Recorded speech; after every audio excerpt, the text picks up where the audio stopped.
Helene here from yoursmallbusinessmagic.com and also at helenemearing.com.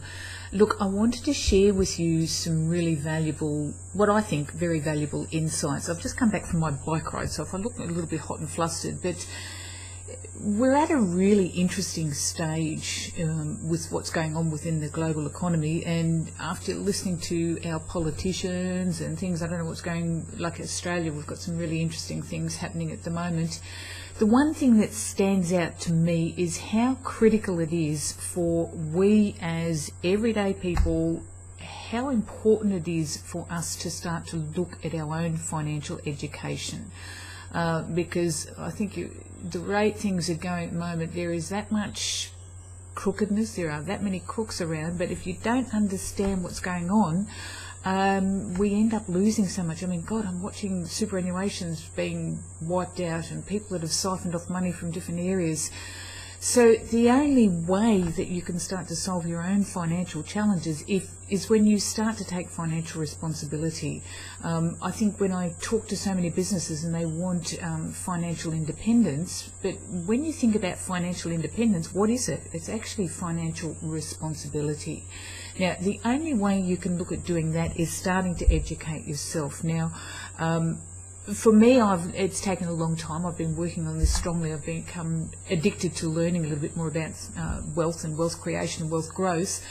And it's taken some time to understand that it's actually my thinking that's created the slowdown initially in it. And it wasn't until I identified what my thinking was doing that was stopping me from actually creating the results that I was needing. So I've been doing a lot of reading and researching, and when you start on this journey, I don't think you can ever stop. Now, I mean, I'm well into the baby boomer stage, and an area that's affecting me at the moment is I needed to be able to maintain and look after my superannuation.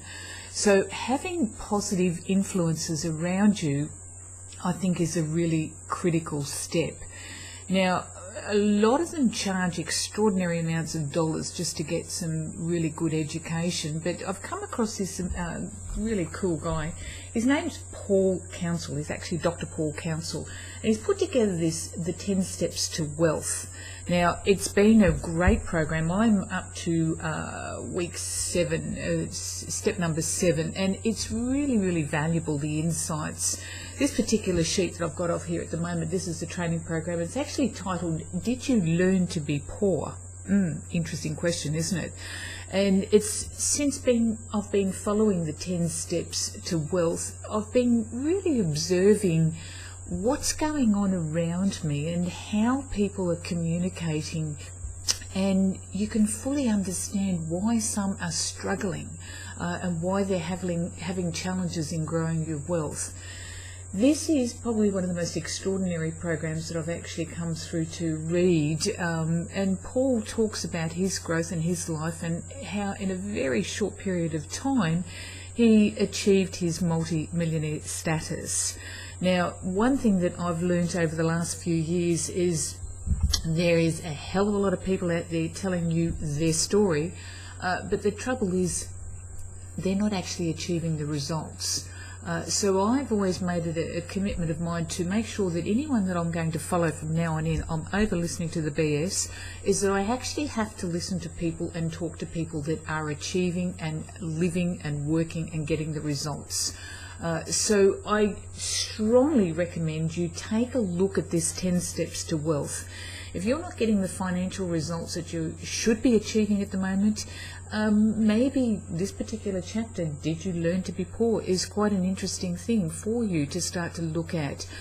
So I'm in full support of Dr Paul Counsel. I think his program is excellent, and I would strongly advise all of you to actually go through and download it and have a look at his program and see what you can do to grow your financial future. Like, we're talking a lot of negativity at the moment, but in changes like this is the greatest opportunity for financial growth. And if you have a look, there is an enormous amount of wealth being transferred at the moment.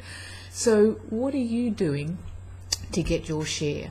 The first step I would encourage you to do is to have a look at the 10 steps to wealth, and then you can start to identify where some of your areas of challenge may be. It's Helene Mearing from HeleneMearing.com and Your Small Business Magic signing off here, encouraging you to have a look and check out Dr. Paul Counsel, a really cool guy. Thanks a lot. Bye.